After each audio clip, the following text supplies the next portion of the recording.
오늘 창세기 마지막 설교예요. 그리고 다음 주는 저희가 다음 주부터 이제 장장 한 1년 가까이 레위기 설교를 할 예정입니다. 제가 좀 갈등을 많이 했는데 레위기 설교는 되게 지루하거든요. 그래서 여러분 조실까봐 하지만 우리가 예배를 조금 회복하고 또 내년도 저희 교회 방향과 모든 걸 고려하고 또 우리 성도님들의 가정 상황과 여러분의 가정에 회복돼야 될 예배, 우리 가정에 회복돼야 될 하나님의 그런 그 임재들을 우리가 기대하면서 우리가 레위기를 제가 선택을 했습니다. 그래서 각 1년 가까이 우리 또 레위기의 여정을 같이 걸어갈 것이고, 좀 아쉽지만 오늘 창세기가 마무리가 됩니다. 그래서 다음에 또 창세기를 자세히 또 설교할 기회가 있으면 좋겠는데 아마 제가 20년 목회하는 동안 창세기로 다시 돌아올 일 없을까. 다른 데가 너무 많잖아. 66권을 다 해야 되니까. 그래서 이 창세기 여정을 좀 마무리하려고 합니다. 오늘 50장 1절에서 26절을 제가 대신 봉독해 드립니다. 요셉이 그의 아버지 얼굴에 굽으려 울며 입맞추고 그 수종드는 의원에게 명하여 아버지의 몸을 향으로 처리하게 하매, 의원이 이스라엘에게 그대로 하되 40일이 걸렸으니 향으로 처리하는 데는 이날수가 걸림이며, 애굽 사람들은 7일 동안 그를 위하여 곡하였더라. 곡하는 기한이 지남에 요셉이 바로의 궁에 말하여 이르되, 내가 너희에게 은혜를 입었으면 원하건대 바로의 귀에 아뢰기를, 우리 아버지가 나로 맹세하게 하여 이르되, 내가 죽거든 가나안 땅에 내가 파놓은 묘실에 나를 장사하라 하였나니 나로 올라가서 아버지를 장사하게 하소서. 내가 다시 오리이다 하라 하였더니 바로가 이르되, 그가 내게 시킨 맹세대로 올라가서 내 아버지를 장사하라. 요셉이 자기 아버지를 장사로 올라가니 바로의 모든 신하와 바로 궁의 원로들과 애굽 땅의 모든 원로와 요셉의 온 집과 그의 형제들과 그의 아버지의 집이 그와 함께 올라가고, 그들의 어린 아이들과 양떼와 소떼만 고센 땅에 남겼으며, 병거와 기병이 요셉을 따라 올라가니 그때가 심히 컸더라. 그들이 요단강 건너편 아닷타작 마당에 이르러 거기서 크게 울고 애통하며 요셉이 아버지를 위하여 7일 동안 애곡하였더니, 그 땅 거민 가나안 백성들이 아닷 마당에 애통을 보고 이르되, 이는 애굽 사람의 큰 애통이라 하였으므로 그 땅 이름을 아벨 미스라임이라 하였으니 곧 요단강 건너편이더라. 야곱의 아들들이 아버지가 그들에게 명령한 대로 그를 위해 따라 행하여 그를 가나안 땅으로 메어다가 마물의 앞 막벨라 앞 굴에 장사하였으니, 이는 아브라함이 헷 족속 에브람에게 밭과 함께 사서 매장지를 삼은 곳이더라. 요셉이 아버지를 장사한 후에 자기 형제와 호상꾼과 함께 애굽으로 돌아왔더라. 요셉의 형제들이 그들의 아버지가 죽었음을 보고 말하되, 요셉이 혹시 우리를 미워하여 우리가 그에게 행한 모든 악을 다 갚지나 아니할까 하고 요셉에게 말을 전하여 이르되, 당신의 아버지가 돌아가시기 전에 명령하여 이르시기를, 너희는 이같이 요셉에게 이르라. 내 형들이 내게 악을 행하였을지라도 이제 바라건대 그들의 허물과 죄를 용서하라 하셨나니, 당신 아버지의 하나님의 종들인 우리 죄를 이제 용서하소서 하매, 요셉이 그들이 그에게 하는 말을 들을 때 울었더라. 그의 형들이 또 친히 와서 요셉 앞에 엎드려 이르되, 우리는 당신의 종들이니이다. 요셉이 그들에게 이르되, 두려워하지 마소서. 내가 하나님을 대신하리이까. 당신들은 나를 해하려 하였으나 하나님은 그것을 선으로 바꾸사 오늘과 같이 많은 백성의 생명을 구원하게 하시려 하셨나니, 당신들은 두려워하지 마소서. 내가 당신들과 당신들의 자녀를 기르리이다 하고 그들을 간곡한 말로 위로하였더라. 요셉이 그의 아버지의 가족과 함께 애굽에 거주하여 110세를 살며 에브라임 자손 3대를 보았으며, 므낫세 아들 마길의 아들들도 요셉의 스라에서 양육되었더라. 요셉이 그의 형제들에게 이르되, 나는 죽을 것이나 하나님이 당신들을 돌보시고 당신들을 이 땅에서 인도하여내서 아브라함과 이삭과 야곱에게 맹세하신 땅에 이르게 하시리라 하고, 요셉이 또 이스라엘 자손에게 맹세시켜 이르기를, 하나님이 반드시 당신들을 돌보시리니 당신들은 여기서 내 해골을 메고 올라가겠다 하라 하였더라. 요셉이 110세의 죽음에 그들이 그의 몸에 향 재료를 넣고 애굽에서 입관하였더라. 아멘. 사실 50장 가지고 이 설교를 여러 편을 해야 되는 그런 본문인데 이 여러분 막벨라 이 밭에 있는 굴에 장사한 내용은 지난 그 막벨라 굴을 샀을 때 그런 창세기 전편의 설교를 여러분 들으시고 이해를 하시면 될 것 같아요. 왜 요셉이 이 야곱을 데리고 요단강을 건너 가나안 땅까지 가서 그를 거기다 장사했는지, 그리고 그가 죽었을 때도 내 해골을 메고 반드시 가나안 땅에 이 장사를 해달라고 유언을 남겼는지, 그 의미, 그죠? 그 의미를 여러분이 지난 설교를 통해서 알 수 있을 거라고 생각이 돼요. 그 땅은 이 천국을 입성하는 땅이죠. 천국의 입구예요. 천국의 입구. 우리는 늘 그걸 사모하고, 우리 인생은 어떻게 살든지 간에, 어떤 삶을 살든지 간에 이 천국을 입성해야 되고 그 입구를 향하고 있어야 돼요. 그걸 우리가 의미를 하고, 오늘은 이 요셉을 보니까 이 요셉이 이제 애굽의 총리로서 어마어마한 권력을 가지고 있다는 걸 느낄 수 있죠. 아버지가 죽고 나서 이제 장사를 치르러 가는데 이 애굽의 모든 그런 이 원로들과 이 애굽의 모든 대신들, 신하들이 이 전체 7일 동안이나 애굽 사람들이 다 애통하고요. 아니 야곱이 누구라고? 물론 총리니까, 총리의 아버지니까 그렇게 애통하고 그렇겠죠. 그래서 이제 그가 뭐 온 기병들과 이 군인들까지 다 동원해서요 가나안에 들어갔어요. 여러분, 가나안 사람들이 얼마나 놀랬겠어요. 애굽의 그 막강한 권력 가진 총리가 직접 시신을 메고, 아버지 시신을 메고 오는데 그냥 조용히 오는 게 아니라 막 군대와 모든 걸 동원해서 그냥 가나안을 탁 입성을 한 거죠. 그 위세가 어마어마했죠. 저는 오늘 이 창세기 50장을 이렇게 묵상하면서 요셉이 뭐 예수님의 예표라는 건 이미 설교를 제가 했으니까 예수님의 예표에서 완벽했다 하지만 오늘 인간의 요셉을 봤을 때는 요셉이 이렇게 완벽할 수 있을까? 이렇게 약점이 없을까? 이런 생각을 했어요. 나중에 확인해 보면 요셉이 그의 형들에게 대하여서도 내가 하나님을 대신하리이까, 당신들은 나를 해하려 하였으나 나는 하나님은 당신들의 그 해하려 하는 것까지 선으로 바꾸셨습니다. 이건 정말 멋진 사람이죠. 어떻게 이렇게 약점이 없을까? 우린 다 상처가 있잖아요. 저는 목사인데도 불구하고 늘 하나님의 은혜를 묵상하고 사역하는 저인데도 제 마음에 미워하는 사람이 있거든요.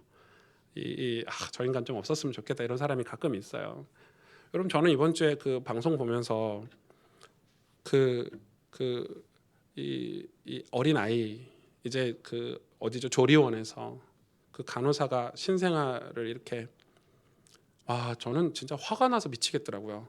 그걸 이렇게 아이 다리를 잡고 집어 던지더라고요. 이렇게 보셨어요? 나 화가 나가지고. 그런 사람은요 그 감옥에 한 1000년씩 갇혀놔야 돼요. 아무리 착한 일 해도 못 나오도록 해놔야 돼요. 그리고 엊그저께도 그 자기 미혼모가 자기가 낳은 아이를 3살짜리 아이를 얼마나 학대했는지, 죽었어요 아이가. 그래 가보니까 3살짜리가 얼마나 맞았는지 온몸에 피멍이 들어가지고요. 저는 그러면 그 아이가 그동안에 3살 때까지 얼마나 고통을 당했다는 거예요. 어떻게 조금 사회가 그런 데 좀 관심을 가져야 돼요. 국가법이 굉장히 강력해야 돼요. 그런 데 있어서는. 아동을 학대하거나 아동 성범죄자들은 저희 어디 무인도 같은 거 하나 사가지고요, 아니면 뭐 이게 상어 양식장 같은 데 집어 넣어버려야 돼요. 평생 못 나오도록. 미워 죽겠어요 그런 사람들은. 그러면 안 돼요. 그건 진짜 너무, 어떻게 그렇게 악할 수 있죠? 여러분, 어떻게 사람이 그렇게 악할 수 있죠? 지금 제가 뭐 요셉 얘기하다 갑자기 여러분, 그런 기사 보면 너무 기도가 돼요. 진짜 우리나라에 은혜가 있어야 돼요. 정말 은혜가 필요해요. 만일 요셉이 이런 상처나 어떤 사연에 갇혀 살았다면 그는 반드시 복수를 했을 거예요. 아버지 때문에 형들을 이렇게 어찌하지 못하던 요셉이, 그는 그것 자체가 없었어요. 그러니까 왜냐하면 요셉은 하나님이 행하시는 일을 본 신앙을 가졌어요. 하나님이 하시는 일이구나. 이거 하나님이 어떻게 하실까? 하나님이 내 인생을 어떻게 인도하실까? 그 말은 요셉이 하나님을 따라 살았기 때문에 어떤 상처나 사연을 극복했다는 말이죠. 여러분, 기독교는 이게 왜 중요하냐면, 기독교는 그냥 예수님 주인이신 줄 아는 사람들에게 당신 구원받았다고 말해주는 거 아니에요. 예수님이 온 땅의 주인이라는 건 사단도 알아요. 그걸 아는 게 구원받는 조건이 아니란 말이에요. 예수님이 당연히 주인인 줄 알죠. 하나님 창조주인 줄 다 알죠. 우리 삶이 변화되고 있나요?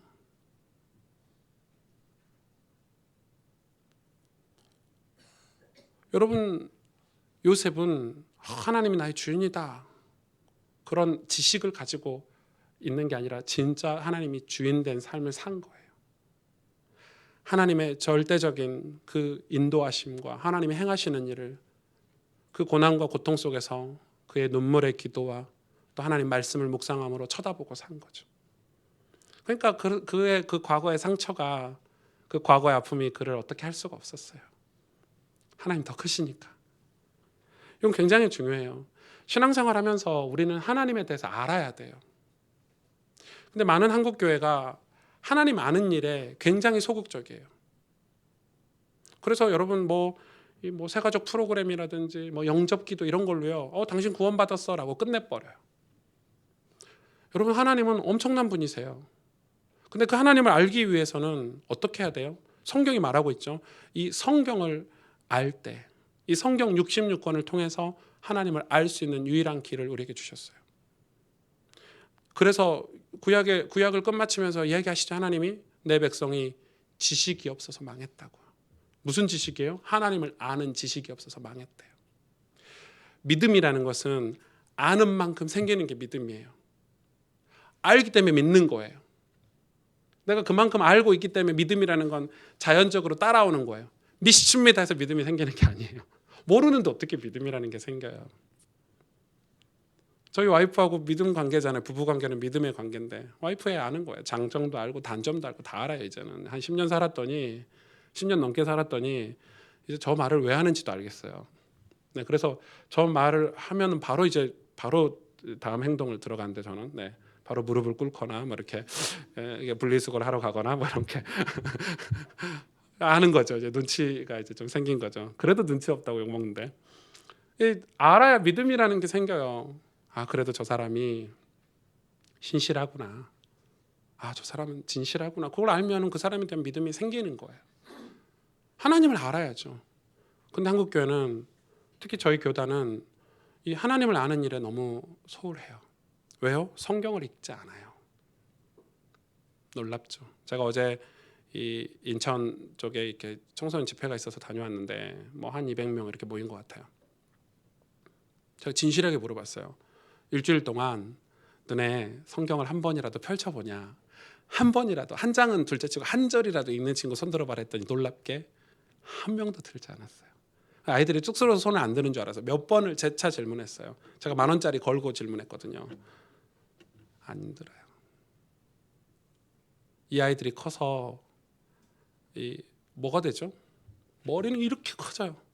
막 주입식으로 교육 받아가지고 메시지는 많이 들어가지고 몸이 하나도 안 자라요. 팔다리가 자라지 않아요. 이런 아이들이 세상에 나가서 그리스도인으로 제대로 살 수 있을까요? 신실한 믿음의 사람을 살 수 있을까요? 입은 이렇게 커요. 말만 많고 눈은 작아요. 보지 못하니까. 벌써 없애주시면 안 돼요. 굉장히 중요한 그림이에요. 굉장히 중요해요. 눈은 작아요. 하나님 나라를 보지 못해요. 하나님 행하시는 일을 보지 못해요. 왜? 모르니까. 하나님이 인자하신지 성실하신지 자비로우신지 진노의 하나님인지 죄를 싫어하시는 하나님인지 우리를 축복하시고 사랑하시는 하나님인지 성경에 나와 있는데, 그래서 저는 이제 강해 설교를 쭉 이렇게 하는 이유는, 제가 창세기 강해를 끝냈으니까 여러분 이제 창세기를 다시 읽어보세요. 이렇게 될 거예요. 성경을 읽으셔야 돼요. 여러분 유대인들이 전 세계에서 최고 민족 아닙니까? 금융 다 장악했죠. 그런데 왜 그들이 어렸을 때 우리처럼 바이올린 가르치고 피아노 가르치고 태권도 가르치고 수영장 보내고 이렇게 안 하고 성경 가르치는 줄 아세요? 여러분 왜 그렇게 했어요? 유대인들이 온갖 프로그램을 다 만들어가고 토라 탈무드 온갖 다 만들어가지고 왜 그 어린 아이들에게 성경을 가르치는 줄 아세요? 여러분 제일 똑똑한 민족이잖아요. 금융을 가르쳐야지, 엘리트로 전문성을 가르쳐야지. 근데 유대인들은 아이들에게 제일 먼저 성경부터 가르쳐요. 왜 그러겠어요, 여러분? 왜 그러겠어요? 성경은 하나님 말씀이고 하나님 자신이에요. 말씀이 육신이 되어 우리 가운데 거하심에 그의 은혜와 진리가 충만하니 그죠? 하나님의 영광을 보는 거예요. 말씀을 통과해서 하나님의 영광을 볼 수 있어요. 여러분, 성경을 통해서 하나님을 알아야 되는 거예요. 이스라엘 백성이 왜 망했습니까? 이 백성이 지식이 없어서 망했다. 하나님을 모르면 믿음이 자랄 수가 없어요. 믿음이 정체되거나 퇴보가 돼요. 하나님을 모르는데 교회 생활을 막 봉사도 하고 교제도 하고 뭐 사역도 많이 하는데 왜 믿음이 퇴보가 되겠어요? 하나님을 모르니까, 교제가 없으니까. 하나님을 알아야 교제가 시작이 되죠. 하나님과. 여러분, 저는 제가 힘든 일 있을 때 우리 하나님이 위로의 하나님이라는 성경을 통해서 확인하고 그걸 알고 있어요. 힘들면 하나님 앞에 가요. 주님, 내 영혼을 위로해 주세요. 여러분, 근데 모르면은 가질 않아요. 제가 미운 감정이 들어요. 용서의 하나님. 그걸 알잖아요. 성경을 읽고 있으니까 매일. 하나님, 저 미운 마음이 드는데 주님 나를 용서하신 것처럼 저도 용서하는 마음을 주세요.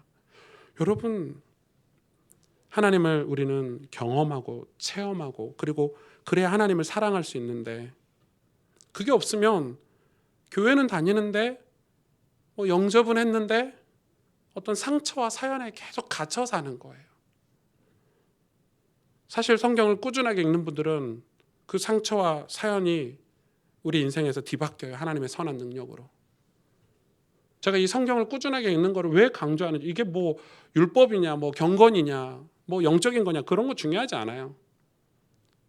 십계명에도 말씀하고 계시고, 하나님이 모든 성경에 시대마다 선지자와 제사장과 전도자를 통해서 하시는 말씀이 뭐냐? 성경을 읽으라는 거예요. 그냥 하나님 명령하셨어요. 내 백성이 이 말씀을 읽어. 근데 여러분, 우리 삶을 한번 들여다보세요. 얼마나 하나님에게 관심이 없는지, 얼마나 하나님 말씀에 관심이 없는지 성경을 열 시간조차 안 만들어요. 저는 사단의 최고 공격 무기라고 생각해요. 우리가 성경을 오픈하지 않게 하는 거. 분주하게 만들고 바쁘게 만들어서 성경을 읽지 않게 하는 거. 목사님, 성경 그 한 장 읽는다고 변화되겠어요? 아니요. 그걸 매일 읽기 때문에 10년, 20년, 30년이 쌓이면 우리는 하나님의 사람으로 변화되어 있어요. 점차, 조금씩. 신앙은 하나님을 만나는 일이에요. 야곱이 죽고 요셉의 위상이 대단했죠. 온 애굽이 동원되었어요. 그때 형들은 야곱이 죽고 나서 그 위상 속에 장례를 치르고 오자마자 형들은 뭐가 두려웠냐면 요셉이 두려웠어요. 사실 요셉은 아무 말도 안 했어요. 아무 말도 안 했는데 요셉의 형들이 요셉에게 찾아갔죠. 그리고 거짓말을 하죠. 야곱이 그렇게 말 안 했거든요. 거짓말을 해요. 요셉이 한참 동생인데 주인이시여 이러면서 이야기하죠. 뭐라고 얘기합니까? 아버지가 유언을 남겼는데 우리 형들이 너한테 잘못한 거에 대해서 용서를 베풀려고 유언을 남겼어. 이렇게 거짓말을 하는 거예요. 실제로는 유언 안 남겼어요. 그런 유언을. 형들이 이제 두려우니까, 두려운 마음에 이제 아버지 이름을 팔아가지고 요셉에게 먼저 가서 선수를 치는 거죠. 얼마나 두려우면, 얼마나 불안하면, 그게 사실 우리의 모습일 수 있어요. 우리가 십자가 사랑으로 그 보혈의 은혜로 우리가 다 치유함을 받고 그 예수 그리스도의 보혈의 은혜로 우리가 다 하나님의 자녀가 됐는데 그걸 확인해 본 적이 없으니까, 그거에 대한 확신이 없으니까 늘 두려움에 사는 거예요. 내가 구원받았을까? 난 하나님 자녀일까? 내가 천국에 갈 수 있을까? 없을까? 지금 이 요셉의 형들은 우리의 모습이거든요, 사실. 왜요? 그걸 확인하고 살지 않아요. 늘 자기 틀에 갇혀 있고 자기 상처에 갇혀 있기 때문에 하나님 말씀이 분명히 이 얘기를 했잖아요. 요셉도 얘기하고 아버지도 얘기하고 하나님도 말씀하셨을 텐데 그 모든 일들이 하나님이 구원을 위해서 하신 일들이라고 말씀했는데도 형들은 두려웠어요. 죽기 싫었던 거죠. 하나님의 그 구원 계획을 쳐다볼 수가 없으니까, 물론 그 형들은 뭐 언약의 궤보에 있으니까 구원은 받았겠지만 그 상처와 두려움에서 벗어나지 못하고 살고 있는 그런 모습을 보는 거예요. 왜요? 형들은 하나님께 관심이 없었어요. 이게 하나님의 신실하신 계획이다. 그래서 하나님 요셉 앞에 미안하고 잘못했어 이게 아니라 두려워서 거짓말을 하고 목숨을 부지해 보려고. 그랬더니 이 요셉이 그 형들의 이야기에 어떻게 반응했죠? 울었더라 이렇게 했죠. 울었더라. 왜 울었을까요, 요셉이? 물론 옛날 말씀이 성취돼서 울었을 수도 있어요.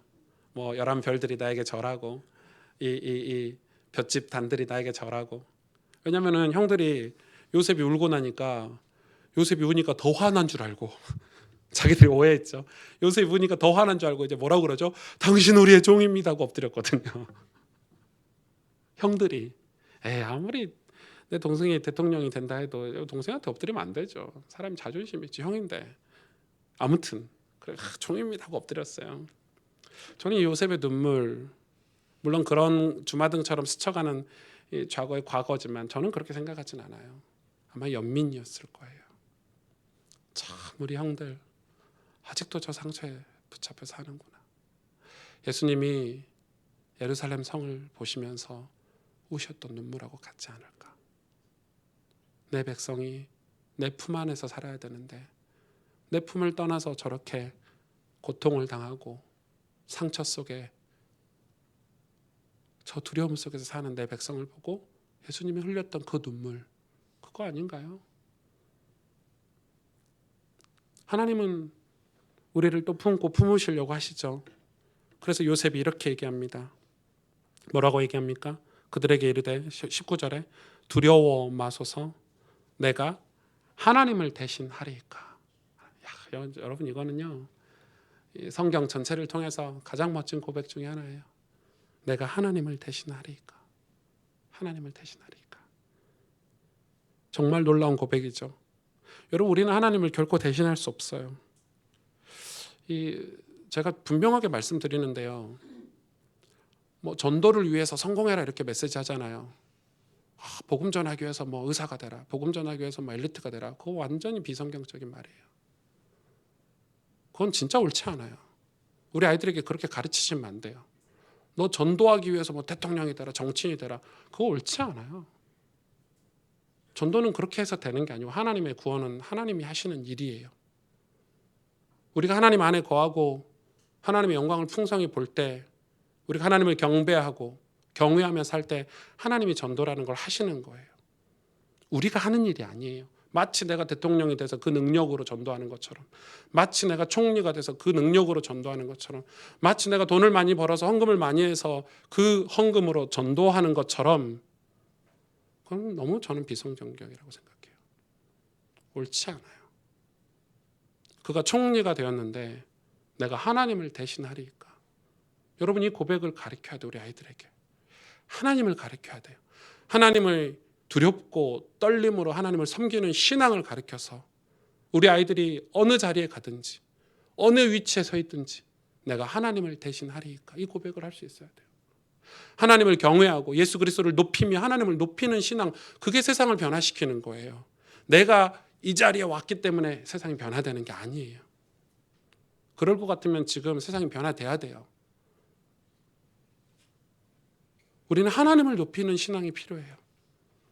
우리는 예수님을 높이는 진짜 신앙이 필요한 거예요. 그게 없어서 세상에 문제가 있는 거지. 우리 안에서 예수 그리스도를 높이고 하나님을 높이는 신앙. 요셉은 철저하게 하나님이 하셨습니다. 하나님이 모든 일을 하셨습니다. 뭐라고 얘기합니까? 뭐라고요?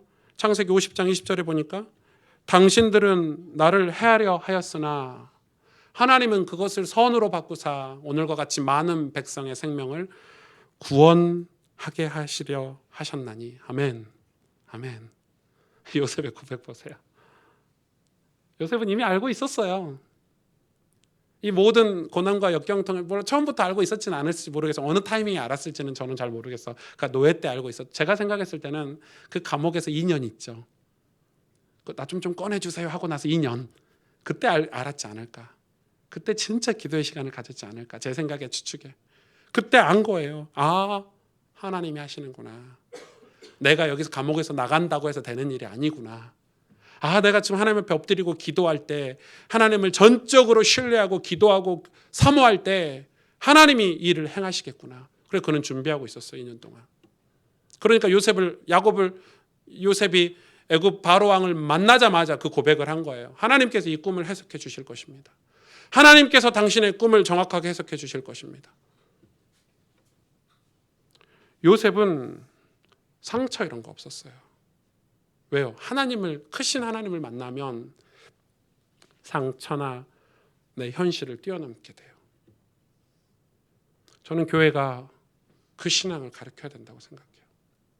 크신 하나님, 우리 하나님, 나의 아버지 하나님. 내가 아니에요. 사람이 아니에요. 내가 정말 섬기는 나의 주 하나님. 요셉이 그걸 발견되면서부터는 그 상황이나 현실이나 자기 상처가 뛰어넘게 되는 거예요. 저는 정말 안타까운 것은 우리가 예배를 너무 소홀하게 만들지 않았나.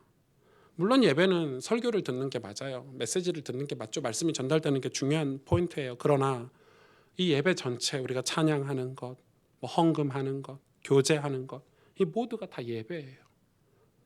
하나님의 풍성함을 예배를 통해서 또 헌신과 봉사를 통해서 배우게 되는 거예요. 그게 레위기서의 메시지거든요. 사실 거듭남이나 회심, 어떤 우리 삶의 변화가 그게 성령의 역사로 되는 거잖아요. 그건 프로그램으로 되는 게 아니거든요. 만약에 그게 새가족 등록 과정이라든지 영접기도라든지 이런 걸로 바꿔버렸어요. 그래서 유사 교인이 너무 많아요. 진짜 성령의 역사를 체험한 하나님의 사람이 아니라 교회 다니는 교인들이 너무 많은 거죠. 성령의 역사로 회심이 있고 거듭남이 있어요. 그때서부터 하나님이 믿어지는 거거든요. 그래서 그때 내가 하나님을 대신하리니까 이런 고백이 나올 수 있는 거예요. 우리 아이들이 하나님을 만나야 되고 하나님을 경험해야 돼요.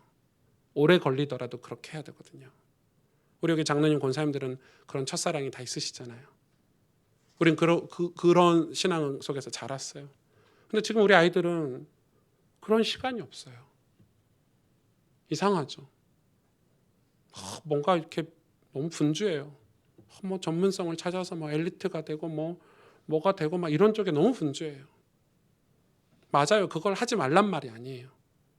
우리가 성공하지 말란 말이 아니에요. 사회적으로 지위를 얻지 말란 말이 아니잖아요. 해야 돼요. 그러나 그 속에서 하나님을 예배하고 섬기는 그 신앙의 본질이 점차 흐려지고 있다는 거예요. 구원은, 이 신앙은 인간의 악함을 하나님의 선함으로 바꾸는 거거든요. 우리는 악하잖아요, 여러분. 그렇죠? 우리는 악해요. 근데 그걸 바꾸는 게 하나님이 그걸 바꿔주시는 거예요. 왜요? 많은 생명을 구원하시려는 하나님의 역사. 그것 때문에 우리는 약하고 미련하고 분주하지만 부족하지만 우리가 하나님과 연결될 때 하나님은 그것을 선으로 바꾸시거든요. 신앙은 하나님과 연결되는 거예요. 그래서 예수님을 믿는데 변화가 없다는 것은 사실 믿지 않는 거예요. 여러분 진짜 예수님을 믿으면 변화가 안 일어날까요? 진짜 우리가 하나님이라는 존재를 믿고 사는데 어떻게 변화가 안 일어날 수 있죠? 여러분 진짜 하나님에 대해서 아는데 어떻게 믿음이라는 게 안 생길 수 있냐고요. 어떻게 성령이 내 안에 역사하고 있는데 내 삶의 거룩한 변화들이 안 일어날 수 있죠? 그건 안 믿는 거예요. 내 삶에 교회 다녀도 별 볼 일 없던데. 이건 성령의 역사가 그 사람이 없던 거죠. 여러분 성경을 보세요. 예수님 믿고 안 변한 사람이 있습니까? 죄에 대한 저항이 없다면 그건 문제가 있는 거예요. 내가 하나님의 백성인데 죄를 보고 무감각하다, 그거는 문제가 있는 거죠. 예전에 과거에는 잘 믿었었는데요. 그럴 수 있지만 신앙은 현재 오늘이 중요해요. 많은 분들이 과거에 내가 뜨거웠는데 이러면서 내가 옛날에는 한가닥 했는데 이러시더라고요. 목사님들이 그래서 타락하시는 거예요. 막 내가 이런 목회도 하고 저런 사역도 하고. 하나님은 지금이 중요해요. 그럼 제가 와이프한테 내가 연애할 땐 너 사랑했지 지금은 안 사랑해, 이거 말이 됩니까 여러분? 그게 있을 수 없는 일이죠. 하나님의 선하심은 구원의 목적이 있어요. 그래서 선하신 거예요. 우리의 지식, 지혜도 마찬가지예요. 여러분 솔로몬이 왕이 됐는데 솔로몬의 상황이 녹록지 않았어요. 왜냐하면 첩의 아들이었잖아요. 근데 그냥 첩도 아니잖아요. 우리아를 죽이고. 그러니까 솔로몬의 나머지 형들이 솔로몬을 얼마나 싫어했을까요? 그리고 나머지 모든 부족, 그 당시에는 부족 국가니까 부족들이 연합해서 이 왕국을 이루니까 이 이 다윗을 지지하지 않았던 저 북쪽의 지지자들은 솔로몬이 왕이 되는 거에 대해서 되게 탐탁치 않아 했어요. 솔로몬 자신도 위축이 됐어요. 난 할 줄 아는 것도 없는데. 그 당시 왕권은 재판장의 역할도 같이 주어졌어요. 지금은 재판장이 따로 있지만 그 당시는 왕이 재판하는 역할까지 했어요. 그래서 굉장한 지혜와 지식이 필요했어요. 그래서 솔로몬이 그때 하나님 앞에 기도하죠. 1,000번제를 드리죠. 1,000번제를 드려서 1,000번제가 다 끝나고 나서 하나님이 솔로몬 앞에 나타났어요. 솔로몬, 네가 나에게 진실하게 간구를 했구나. 네가 뭘 원하느냐 했대. 솔로몬이 정확히 얘기했어요. 정확하게, 그냥 지혜가 아니에요. 이 백성을 잘 다스릴 수 있는 지혜를 주옵소서. 하나님 기뻐하셨죠. 그 지혜를 첫 번째 사용한 게 여러분 잘 아시잖아요. 두 여인이 와서 아기를 데리고 와서 이 아이가 내 아이입니다. 이 아이가 내 아이입니다. 분간이 안 되는 거. 뭐 지금 같으면 DNA 이런 거 조사하면 금방 나오죠. 이것이 조사해보자 이러면 되는. 그 당시 뭐 DNA를 조사할 수 있습니까? 뭐 방법이 없죠. 이 솔로몬이 주신 지혜로 그때 다 쳐다봤어요. 모든 열국의 부족들이나 주변의 왕국들이 그 판결을 다 쳐다본 거예요. 저것이 저 첩의 아들 저게 왕이 됐는데 저걸 잘할 수 있을까? 되게 어려운 문제였잖아요. 근데 평가를 내렸죠. 잘라라 반으로. 가짜 엄마는 왕이시여 현명한 판결이십니다. 진짜 엄마는 저 아이를 죽이지 마옵소서. 저희에게 주옵소서. 그걸로 이제 열 왕국의 소문이 다 난 거예요. 그래서 솔로몬이 그때부터 막강해지기 시작했어요. 그런데 사실 전도서에 보니까 솔로몬이 후회한 게 뭐죠? 하나님이 주신 지혜는 이 백성으로 하여금 하나님을 알고 하나님을 향해서 가도록 하고 영적인 지혜였는데 그 지혜를 내가 나라를 부강하게 하는 일에 썼구나. 잘못 썼다고 회개하고 있는 장면이 나오죠. 그래서 솔로몬의 인생은 실패했어요. 그의 아들들은 하나님을 몰랐어요. 나라는 분열이 되고 어둠의 시대가 돼버렸죠. 지혜라는 것은 하나님이 하시는 일을 보는 거예요. 솔로몬이 느지막이 노년이 돼서 그걸 회개했어요. 하나님 주신 지혜는 하나님이 행하시는 일을 보는 거구나. 그런데 자기 이익을 위해서 썼기 때문에 그의 인생이 그토록 쾌락과 환락 속에서 살았지만, 막강한 권력과 명예 속에서 살았지만 하나님과 교제는 없었던 인생. 저 역시 이번에 전도서를 묵상하고 또 지난 여름부터 2020년도 우리 교회 방향을 이렇게 기도하면서 하나님이 우리에게 행하실 일을 보고 있어요. 제가 조금 여러분한테 회개하고, 회개라고 표현하기 좀 그렇지만 갱신할 게 뭐냐면, 저희 교회 현재 지금 행정 조직이 좀 유명무실해요. 부장님들도 계시고 위원장님들도 계시는데 사실은 이 허예요. 부장님들이 왜냐하면 조직이 저희 교회 조직이 조그만 100명 된 교회에 위원회가 5개나 있어요. 제가 보니까 한 1,000명도 아니야. 한 3,000명, 5,000명 되는 교회 조직이야. 우리 교회 조직은. 그렇죠. 이 교회 카페 있죠. 비브리지 있죠. 뭐가 이렇게 많은지. 제가 올해 이렇게 여름 되면서 하나님 앞에 기도하면서 제가 전도서를 묵상하면서 확실히 확답을 받았어요. 그리고 이번 새벽 집회하면서 내가 내 욕심이 많았구나. 이렇게 하면 교회가 부흥할 줄 알고 다른 교회 거 막 갔다가 막 회개했어요. 왜냐하면 지난주에는 제가 그 결혼 학교 지지난주인가요? 내려올 때 우리 청년들이 카페에서 돈 세고 있더라고요. 쟤네들 내려와서 메시지 드려야 되는데 돈 세고 있어가지고 제가 안 내려오나. 이건 잘못된 거다. 그리고 우리 교회 지금 새가족들이 계속 오시는데 우리 권사님, 장로님, 우리 집사님들이 일하신다고 이런 거 저런 거 하신다고 이 새가족을 위로하고 돌보고 양육하고 이렇게 해야 되는데, 그래서 저희가 이 조직을 완전 라이트하게, 완전 축소해서 필요한 것만 딱 일을 하고 100명답게, 교회 성도 100명답게 저런 카페도 이제 카페 직원들 다 철수하고 무인 카페로 만들 거예요. 여러분이 그냥 헌금하고 그냥 커피 뽑아서 마시시고 버튼 누르면 나오니까 다 축소하고. 우리 아이들이 저 카페 사장 예찬이는요, 사실 대학생 후배들 양육해야 되는 리더예요. 메신저거든요. 돈 세고 있더라고요. 물론 그게 나쁘다는 건 아니에요. 좋은 경험이죠, 그것도. 그러나 저희 교회 시간표상 카페는 다시 한 500명 정도 될 때 페이 주고 직원을 세워서 그러지 않을까요? 그렇죠. 이 모든 것을 다 이렇게 정리정돈해서 내년에는 우리 영혼을 양육하고 우리 장로님들이, 우리 권사님들이, 우리 성도들, 우리 청년들, 대학생들을 만나서 마음을 위로해주고 기도해주고 교회가 그렇게 가야 될 것 같아요. 왜냐하면 여러분, 교회는 은혜가 필요해요. 아무리 시스템이 좋고 아무리 뭐 교회가 뭐 프로그램이 잘 돼 있어도 은혜를 경험하지 못하면 우리 아이들이 커서 교회를 떠나게 돼 있어요. 우리가 아무리 잘해도 세상 시스템을 따라갈 수가 없어요. 아무리 우리가 교회가 잘해도 이거 뭐 일주일에 한 번 모이는 공동체가 뭘 얼마나 잘할 수 있겠어요. 교회는 뭐하러 오는 곳이냐? 은혜 받으러 오는 곳이에요. 교회는 은혜여야 돼요. 은혜는 뭐예요? 하나님을 경험하는 거잖아요. 은혜는 뭐예요? 십자가 보혈의 은혜로 우리를 살리는 거잖아요. 내 영혼이 살아나는 거잖아요. 주일날 예배하고 가면 영혼이 살아서 가야 되는데 지쳐서 가고 상처받아 가고 그건 아닌 것 같아요. 그건 제가 목회를 잘못하고 있는 거죠.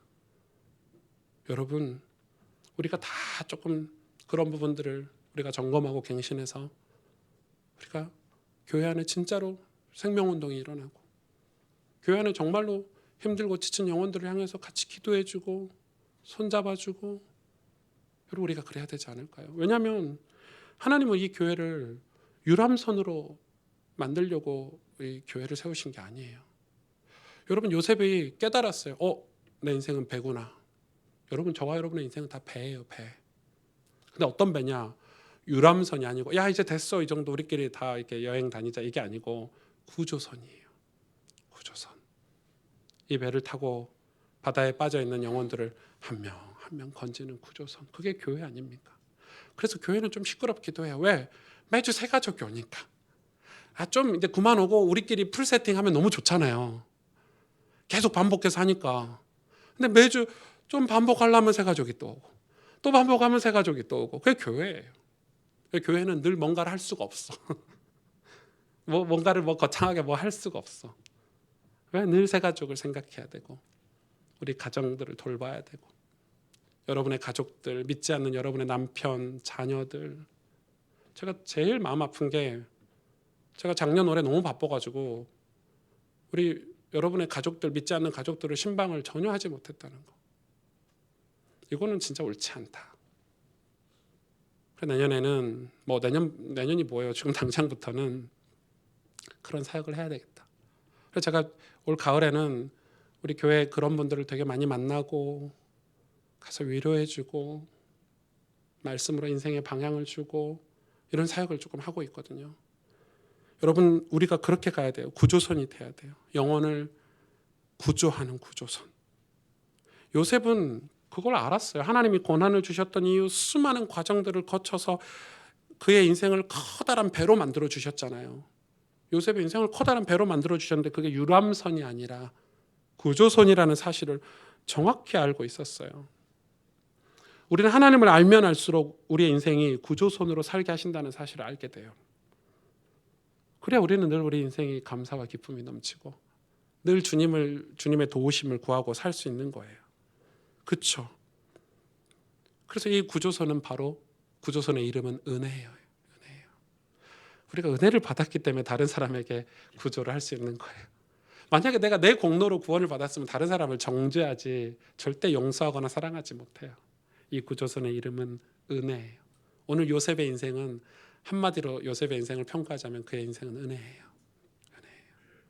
그가 형들을 용서하고, 용서도 아니죠. 용서는 이미 끝냈거든요. 형들이 막 울고 난리 나니까 두렵고 막 불안하고 이러니까 요셉이 형들을 향해서 울고 연민으로 울었죠. 안타깝다고. 이걸 보지 못하고 있으니까. 와, 지금 야곱이 이 고센 땅에까지 온 이유를 몰라 형들이? 지금 이런 느낌이에요.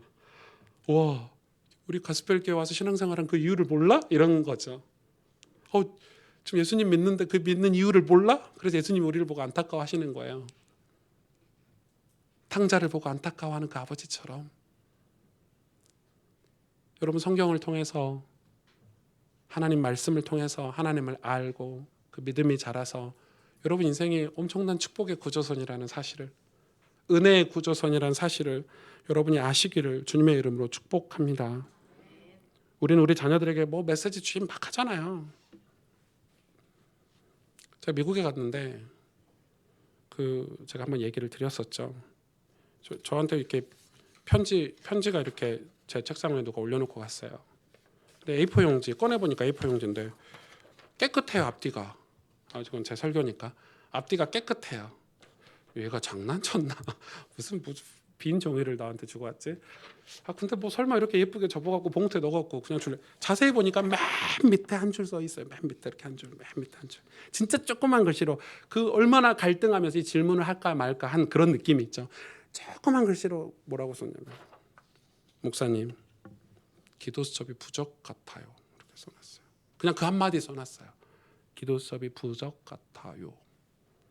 저 그 아이를 만나고 싶은 마음이 있었겠죠. 어떻게 만나지? 얘가 누군지 어떻게 알지? 제가 수소문해가지고 그 애를 만났잖아요.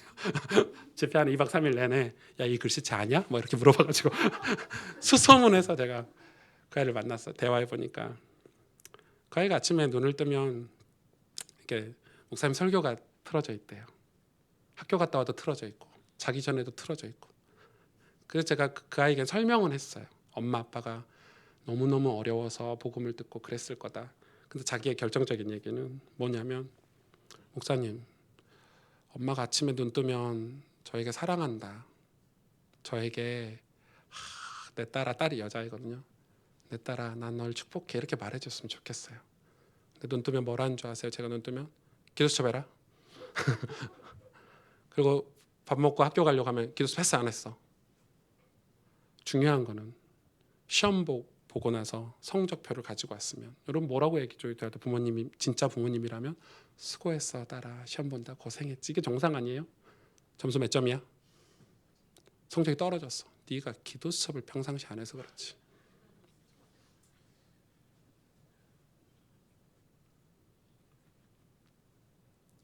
하나님이 아니잖아요. 그건 하나님이 아니에요. 그건 잘못돼도 너무 많이 잘못됐어요. 여러분 우리는 하나님이라는 실존을 섬겨야 돼요. 그건 도구예요. 하나님을 만나기 위한 도구지 이건 하나님이 아니에요. 하나님은 유일하신 우리에게 주신 당신의 모습을 형상을 성경으로만 주셨어요. 제 말을 오해하지 마세요. 그럼 묵상의 도구들을 쓰지 말란 말이냐? 기도수첩이나 뭐 생명의 삶이나 이런 거 쓰지 말란 말이냐? 아니에요. 써야 돼요. 그런 남을 정죄하는 도구로 내 딸과 아들을 괴롭히는 도구로는 쓰지 마시라는 거예요. 했냐 안 했냐가 아니죠. 내 아이의 영혼을 들여다보고 마음을 헤아려주고 하나님 마음으로 그 아이를 품어주고 기도해주고 여러분 그게 정상 아닐까요? 했어 안 했어? 이게 아니잖아요. 물론 그 부모님을 만나면 또 다른 얘기를 하시겠죠. 그 아이의 입장에서만 제가 설명을 했습니다만 뭐가 빠져 있는 것 같죠 여러분? 뭐가 빠져 있죠? 은혜가 빠져 있는 것 같죠. 제가 그 아이에게 그랬어요. 그것까지도 야 엄마가 아빠가 너를 사랑하니까 그렇게 하시지 않았을까? 저는 이제 반대로 얘기를 하죠. 부모님의 입장을 설명하고 엄마 아빠가 널 사랑하기 때문에 이 복음이 너무 중요하니까 그렇게 했을 거야. 너는 그거에 또 상처에 매이면 안 돼. 그 속에서 네가 하나님을 못 만났기 때문에 엄마의 잔소리가 잔소리로 들렸겠지. 네가 진짜 하나님을 만났으면 엄마의 모든 말들이 축복으로 들렸을 거야. 또 그렇게 저는 상담하고 은혜가 필요하죠. 이게 없으면요 하나님을 실존적으로 만나지 않으면 교회 왔어 옆 사람이 오랜만이네 이것도 상처가 돼요. 저 사람이 뭔데 나한테 오랜만이라 그러지? 되게 기분 나쁘네. 이것도 상처가 돼요. 우리 박정환 집사님이 이제 두산 코치로 그 직원으로 계시는데 프런트에 두산 우승하고 이제 오랜만에 교회 오셨는데 제가 아까 죽은 줄 알았어요 한마디 했거든요. 말해놓고 내려오면서 계단에서 내가 괜히 죽은 줄 알았나 말했을까. 물론 신앙이 좋으니까 제가 그런 말 해봐요. 아주 비수를 꼽았죠. 교회 오랜만에 나왔다는 표현을 죽은 줄 알았어요 이렇게. 제가 오늘 설교가 그게 아닌데 제가 회개하고 다시 네. 집사님 제가 집사님에서 기도했어요. 수고했어요 이렇게 말했어야 되는데 첫 마디가 죽은 줄 알았어요 이래가지고 너무 후회가 돼요. 네. 하나님은 우리가 하나님을 섬길 때, 하나님을 알고 믿음이 있을 때 우리의 인간의 악함을 하나님의 선하심으로 바꾸세요. 그게 구원이에요. 그게 구원이에요. 반드시 그렇게 역사하세요. 우리를 회개시키시고 우리의 모든 인생의 사연들을 다 하나님의 선하심으로 바꾸세요. 구원은 정말 놀라운 일이에요. 그래서 우리가 그 은혜가 없으면 구원을 놓치게 돼 있어요. 은혜를 통과해야 구원을 얻을 수 있거든요. 여러분 우리의 인생이 구조선이 되기를, 우리 가스펠 교회가 이 땅의 구조선이 돼야 되지 않겠습니까? 함께 기도하겠습니다.